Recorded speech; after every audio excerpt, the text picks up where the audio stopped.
Hello बच्चों, तो आप प्रश्न को देखते हैं। यदि समरूप त्रिभुज ABC और DEF इस प्रकार है कि 2 गुनी AB बराबर DE तथा BC बराबर 8 सेंटीमीटर हो तो EF का मान हमें ज्ञात करना है। इसके लिए हमें 4 विकल्प दिया गया है। A विकल्प में 16 सेंटीमीटर, B विकल्प में 12 सेंटीमीटर, C विकल्प में 8 सेंटीमीटर, D विकल्प में 4 सेंटीमीटर। तो दिए गए चारों विकल्प में से बच्चों हमें सही विकल्प का चयन करना है। तो दिए गए प्रश्न की मुख्य अवधारणा की बात करें तो बच्चों हम जानते हैं, यदि 2 त्रिभुज समरूप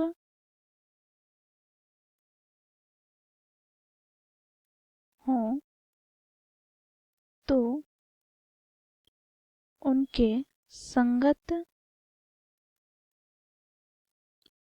भुजाएं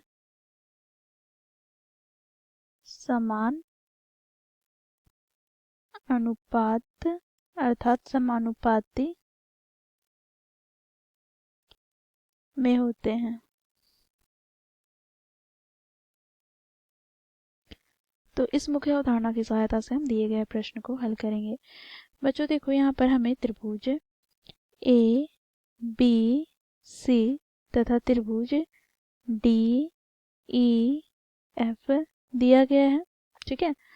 जिसमें बच्चों देखो क्या है कि ये दोनों ही त्रिभुज A B C समरूप है त्रिभुज D E F के।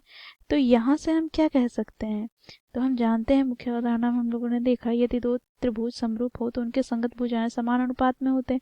अर्थात बच्चों यहाँ से हम कह सकते हैं कि AB की संगत भुजा त्रिभुज DEF में क्या है, DE। तो यहाँ पर हमें प्राप्त हो जाएगा AB बटे DE बराबर हो जाएगा किसके, तो बच्चों देखो यहाँ पर BC की संगत भुजा त्रिभुज DEF में क्या है, तो EF।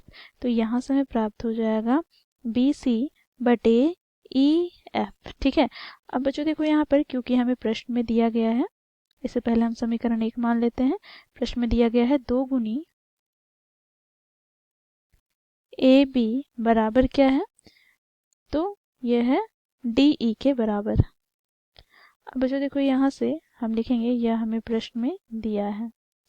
तो इस प्रकार बच्चों हमें प्राप्त क्या हो जाएगा, तो AB बटे DE बराबर हमें प्राप्त हो जाएगा यहाँ पर 1 बटे 2 के, ठीक है। अब बच्चों देखो समीकरण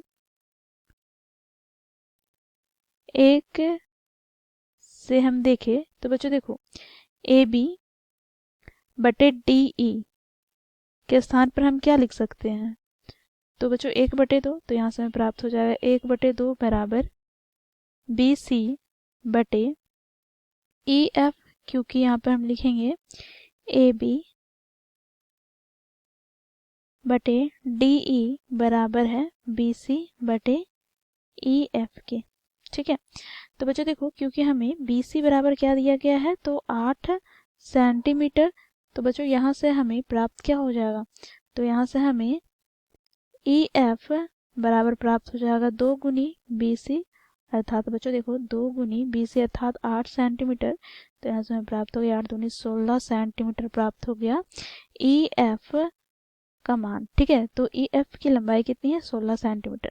तो बच्चों यहाँ पर हम विकल्प की बात करें तो कौन सा विकल्प हमारा सही हो जाएगा, विकल्प A। तो विकल्प A हमारा सही विकल्प हो गया, बाकी विकल्प गलत हो जाएंगे। तो इस प्रकार बच्चों हम लोगों ने मुख्य अवधारणा की सहायता से दिए गए प्रश्न को हल किया। आशा करती हूँ आप लोगों को यह प्रश्न समझ में आया होगा। धन्यवाद।